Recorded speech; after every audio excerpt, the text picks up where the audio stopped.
안녕하세요. 7월 31일 수요일 아침입니다. 말씀과 함께 새롭게 오는 소망의 아침을 시작하겠습니다. 잭 헤이퍼드는 주님은 용서하시다. 죄와 사망의 권세가 우리에게서 빼앗아간 것들을 다시 찾으시고 회복시켜 주신다라고 이야기합니다. 열왕기상 20장 13절로 25절까지 말씀을 본문으로 하여 너는 내가 여호와인 줄 알리라 라고 하는 주제로 함께 은혜를 나누기를 원합니다. 하나님은 당신이 누구신지를 때로는 심판으로 때로는 은혜와 구원으로 드러내 보여주십니다. 하나님만이 유일하고 참된 신이고 구원자라는 사실을 깨닫는 자와 이를 부인하고 거부하는 자는 전혀 다른 길을 갈 수밖에 없습니다. 하나님은 자격 없는 자에게도 크신 은혜를 베푸십니다. 베나닷이 아합에게 사마리아를 완전히 멸망시키겠다는 교만한 말을 전하자 하나님은 아합에게 한 선지자를 보내 승리를 약속해 주십니다. 아합이 위기 상황에서도 하나님을 찾지 않자 하나님이 그에게 찾아오셨습니다. 하나님이 아합에게 크신 은혜를 주신 이유는 그분이 여호와임을 깨우치시기 위함입니다. 하나님이 어떤 분인지 확실히 알 때 진실한 신앙인으로 변화됩니다. 오늘 본문이 전하는 핵심 내용입니다. 여호와의 선지자가 아합 왕에게 나타나 아람 군대를 물리칠 것이라고 13절, 14절에서 예언합니다. 아람 왕은 선지자의 말대로 군대를 편성하여 아람 군대와 싸워 대승을 거두는 장면이 15절로 21절에 기록됩니다. 아람 왕 베나닷은 다음에 다시 이스라엘을 침략할 것을 다짐하지만 여호와의 선지자가 이를 예언하고 아합 왕에게 준비하라고 알려주는 내용이 22절로 25절까지입니다. 전쟁에 능하신 하나님께서 왜 젊은 군사를 선발해 전쟁에 나가게 하셨을까요? 우리가 가진 자본이 미약할 때 우리가 할 수 있는 것은 별로 없어 보입니다. 그러나 진정으로 사실을 직시하기 위해서는 하나님을 포함시켜 상황을 다시 보아야 합니다. 우리는 어떤 조건을 통해서만 무엇을 할 수 있다는 고정관념에 사로잡혀 있습니다. 오늘 본문을 조금 더 펼쳐보며 하나님께서 계시의 방법으로 우리에게 자신을 알리신 내용을 묵상해 봅시다. 13절로 21절은 베나닷 군대를 물리치신 하나님입니다. 언약의 하나님은 위기에 처한 자기 백성을 돌아보십니다. 하나님이 한 선지자를 아합에게 보내 전쟁의 승리를 약속하셨습니다.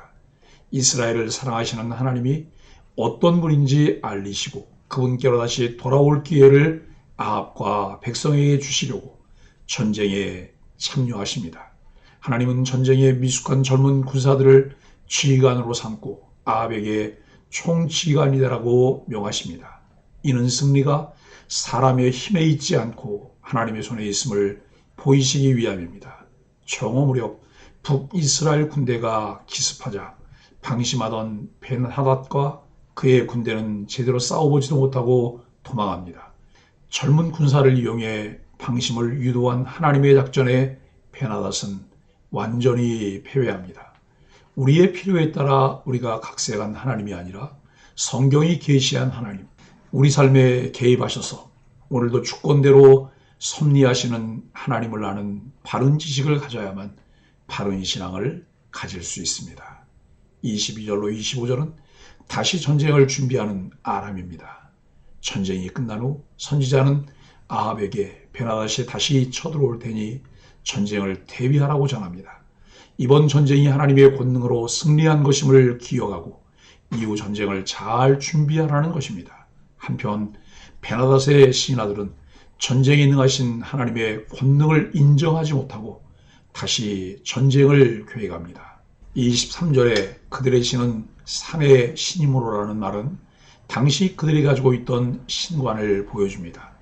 고대 근동에서는 신이 일정한 지역에 묶여 있고 그곳에서만 힘을 발휘한다고 여겼습니다.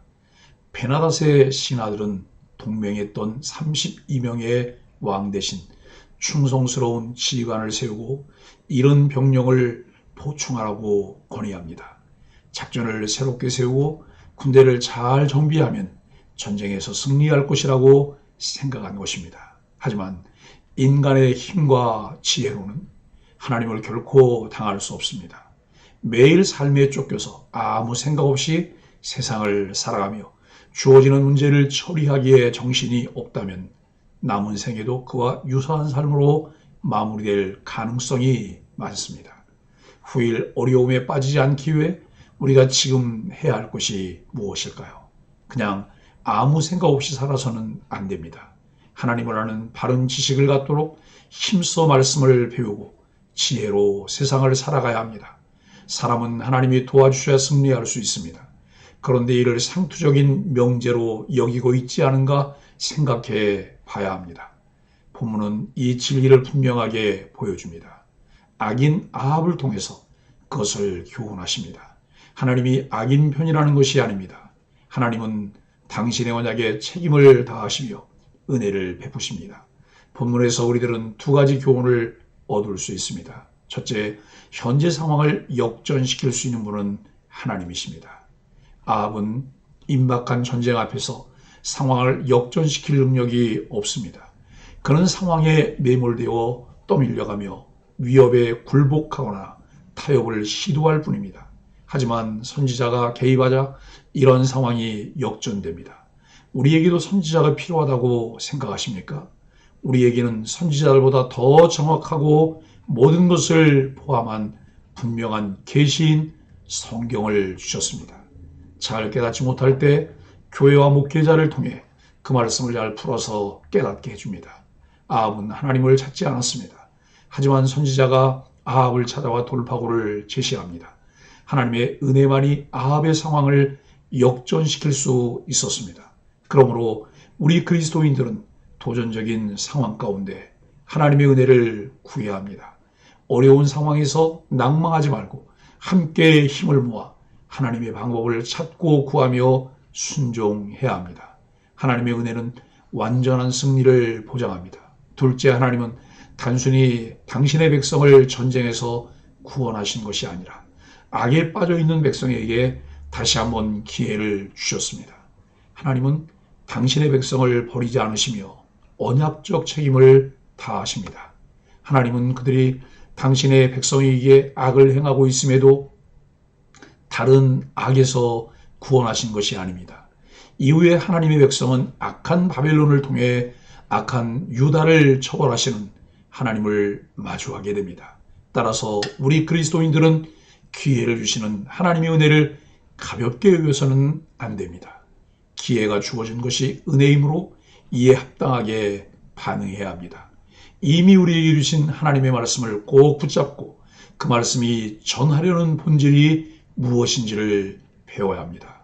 사랑하는 소망의 가족 여러분, 하나님을 하나님으로 알고 인정할 때 비로소 저주와 심판을 피할 수 있으며 참된 영광과 기쁨을 누릴 수 있습니다. 하나님은 말씀과 함께 역사를 통해 당신을 나타내십니다. 하나님을 하나님으로 아는 것이야말로 하나님 우리에게 주신 가장 귀한 선물입니다. 평생에 자기 옆에 두고 읽어 그의 하나님 여호와 경외하기를 배우며 이 율법의 모든 말과 이 규례를 지켜 행할 것이라. 신명기 17장 19절과 이어지는 20절 말씀입니다. 그리하면 그의 마음이 그의 형제 위에 교만하지 아니하고 이 명령에서 떠나 좌로나 우로나 치우치지 아니하리니 이스라엘 중에서 그와 그의 자손이 왕위에 있는 날이 장구하리라 라고 말씀합니다. 그렇습니다. 하나님의 말씀은 우리의 삶, 우리의 전 인생을 변화시키는 열쇠입니다.